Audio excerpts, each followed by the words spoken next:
Welcome back, everyone. So I'm happy to say we've got some more markers from Ohuhu. Hope I'm saying that right. So they gave me the 320 set, which is a chisel and fine tip. Let me just grab one of these bad boys and show you.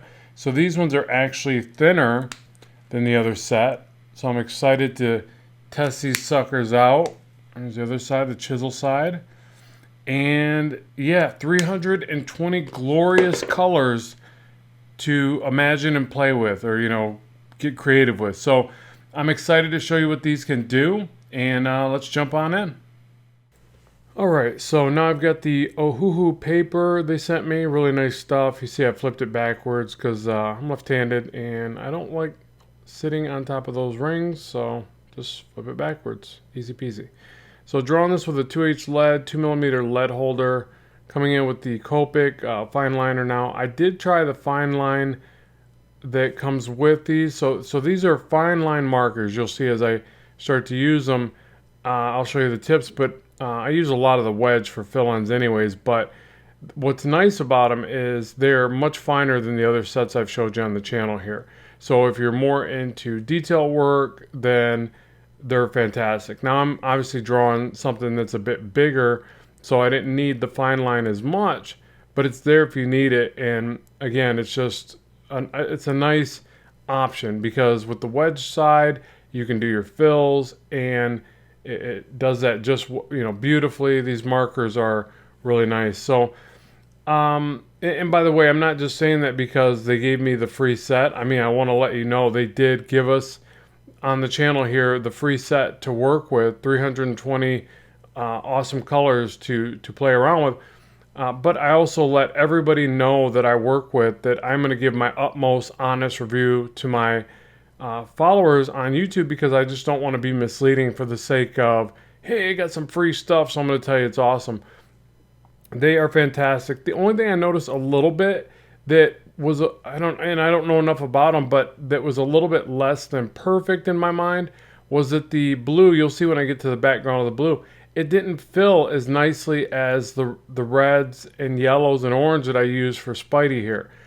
What I noticed with the red, yellow, and orange that I dropped in, it was just like beautiful. Like even the black here, the fill is like just gorgeous. I mean, I don't know how else to put it. Like, not only am I able to go right up to the edge of the line, and this is probably a testament to the paper itself, that there's no bleed. Like, I mean, I'm a bit wobbly with traditional art. I'm just so used to digital that I mess up a little bit. Now, here you can see I'm using the fine line to go around it.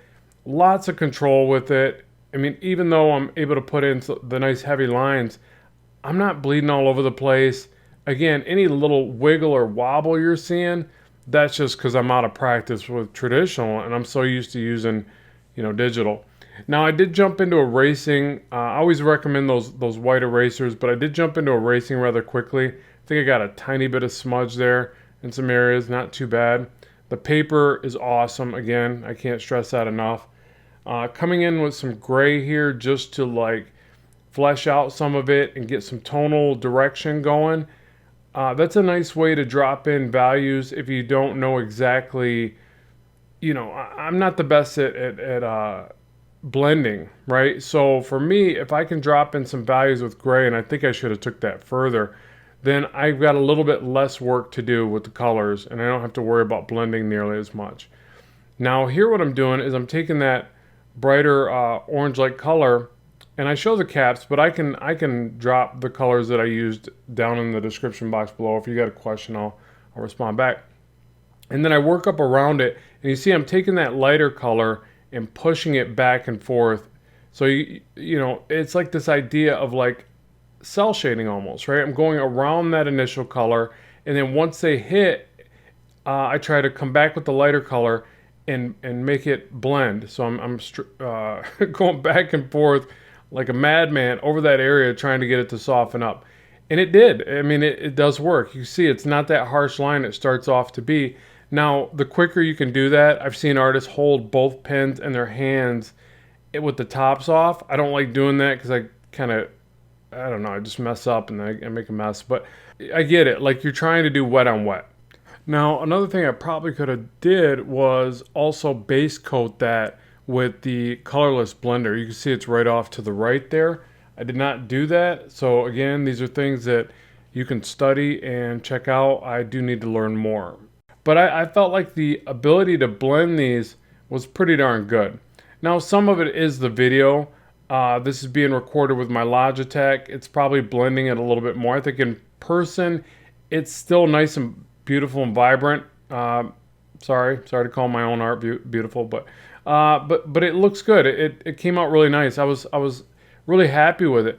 I started to feel like it felt almost painterly in some ways, not completely, but I thought, well, you know what? I'm still very new to this. Like over time, I should be able to get these to react like paint. And then you mix in, other mixed medias, right? And then you get like something really powerful. Like it makes me think back when, all the art books that I studied and paid attention to, they did a mix of all these things. Some colored pencils, some watercolors, some markers, but you can get a lot done just with these markers. And I do got to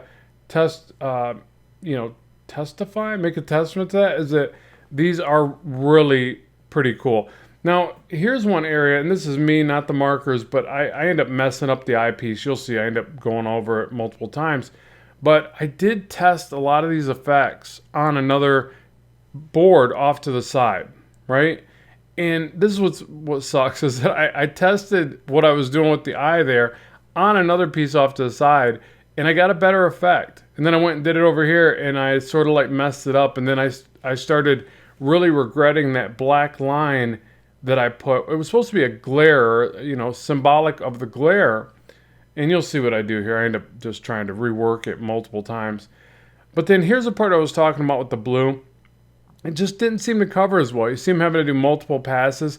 It gave a nice foggy kind of appearance, which I actually ended up liking. Again, you can rectify this with just multiple passes to fill it in. But I thought it was a bit strange how the red was like so much more fluid. Even the orange and, the orangish yellow color, both of those were way more fluid than the blue. So not sure, I haven't tested enough of these. And again, I don't know enough about them to know if that's just the way it is. Like maybe light blues take more to apply coverage. Not sure how that works. So at this point, I'm sitting there like analyzing it. I'm like, oh, I wish I didn't put this black line here. I break out my Posca whiteout and start going to town. And I started to like it right about here. And I'm like, a little more. And I'm like, no, I'm not liking this either. Oh boy, I'll just move to something else. I'll do this. I'll add this. Maybe some cross hatching and whiteout will fix it. Like, no, there's just nothing was working. It was like, dude, just stop. I almost ripped it up. I get really frustrated with these aspects of my art. That sounds like a temper tantrum, but it's just like, it was in my mind going so well, and then I start trying to fix it and just adding more, and then I go past the points of no return, in a sense. So that lends me to want to just start over. And so what I will say is this: try your best to just keep fixing things. I know it sounds like frustrating, dude, if it's just not right, it's not right. I want it to be right. That is perfectionism creeping in. Don't let that happen. I suffer from it. I would never wish it upon any other artist on the globe. Like, it's just a frustrating experience. But what I did like about this is I just kept going, and I was even having to clean the marker tips off because I'm like now working over whiteout, filling it in. Spidey's eyes are not completely blue, but I was going to try to come back in with the whiteout and do the glare that I sort of originally envisioned, but it was just too far gone. Like, now I was just like, dude, just let it go. Like I literally thought about cutting out a piece of paper and pasting it over, and I'm like, no, I don't want to do that. So I just end up whiting out the whole thing, and yeah.